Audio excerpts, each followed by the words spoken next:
Cette aventure angoissante sera difficile à oublier et son souvenir reviendra hanter l'esprit de ces 4 femmes. Les séquelles seront nombreuses. Maux de tête, saignements de nez, vertiges et dans le cas de Grace, de terribles éclairs de réminiscence. Je dormais très mal. À certains moments, j'éprouvais l'inexplicable sensation d'une présence sur le toit de la maison. J'en ai longtemps souffert. Pendant un temps, je refusais de me mettre au lit. Je ne voulais pas m'endormir. J'avais trop peur. Grace a peur de rester toute seule à la maison. Elle éprouve le sentiment pénible d'être constamment épiée et observée. Cette vague impression va d'ailleurs se préciser. Petite, blanche, brillante et comme entourée par un halo bleuté, une lumière dansait sur les murs. J'ai voulu me lever pour essayer de la toucher. Je voulais voir s'il s'agissait d'un reflet et il n'y avait rien. Elle s'est agitée avec frénésie et a disparu. Grace se sent isolée. Elle ne peut compter sur l'aide de personne, à l'exception de ses 3 amis. Elle les retrouve chez Tina, quelques semaines après cette mésaventure. Là, un autre jeu de lumière va se dérouler sous leurs yeux. Tina ferme les rideaux. Elle refuse d'accepter le pire et de croire que tout va recommencer. Nous avons pensé que même si nous ne savions pas d'où venaient ces lumières, nous pouvions les observer après avoir tiré les rideaux. Elles s'entrecroisaient sous nos yeux et nous leur avons donné des instructions, histoire d'observer leur comportement. Nous leur avons demandé de bouger dans telle ou telle direction, elles ont obtempéré. Elles allaient là où nous leur disions d'aller, qu'il s'agisse de monter, de descendre ou de sauter d'un mur à l'autre. Cet exercice s'est prolongé quelques minutes. Ensuite, les lumières ont complètement disparu. Grace n'en pouvait plus. Elle n'arrivait pas à se soustraire à ces lumières qui semblaient la suivre partout. Elle la torturait et la tourmentait chaque fois qu'elle devait circuler en banlieue au volant de sa voiture. J'ai remarqué la même lumière entourée par le même halo bleuté. Quand je la voyais planer dans les airs, mon cœur battait à tout rompre et j'avais très peur. J'aurais voulu faire demi-tour et retourner à la maison, mais je me demandais comment mon mari réagirait et s'il croirait que j'avais perdu la tête.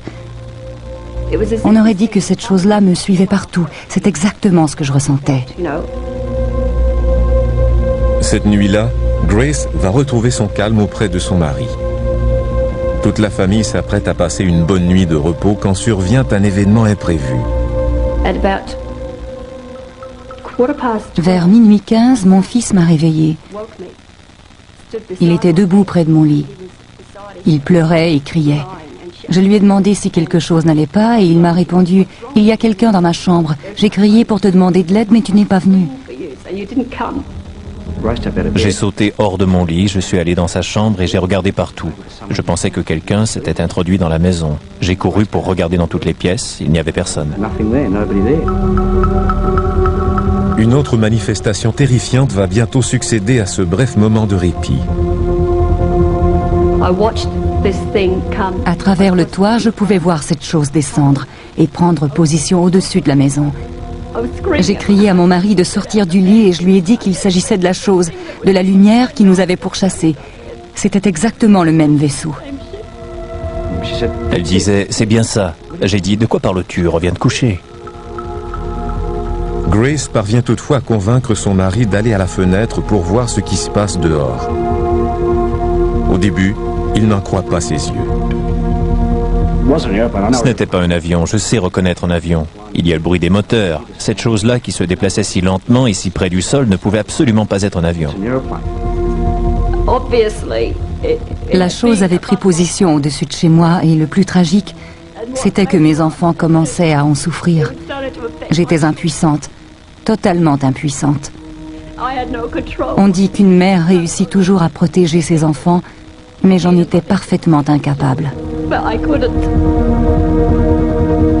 C'est la dernière fois que l'une de ces 4 femmes a vu ces lumières. La créature qu'ils avaient affrontée en juillet 1994 n'est jamais revenue. Toutefois, le mystère demeure et il est toujours aussi angoissant. Personne n'a jamais pu l'expliquer d'une manière satisfaisante. Encore aujourd'hui, ces femmes sont sûres d'avoir été prises en chasse par un ovni.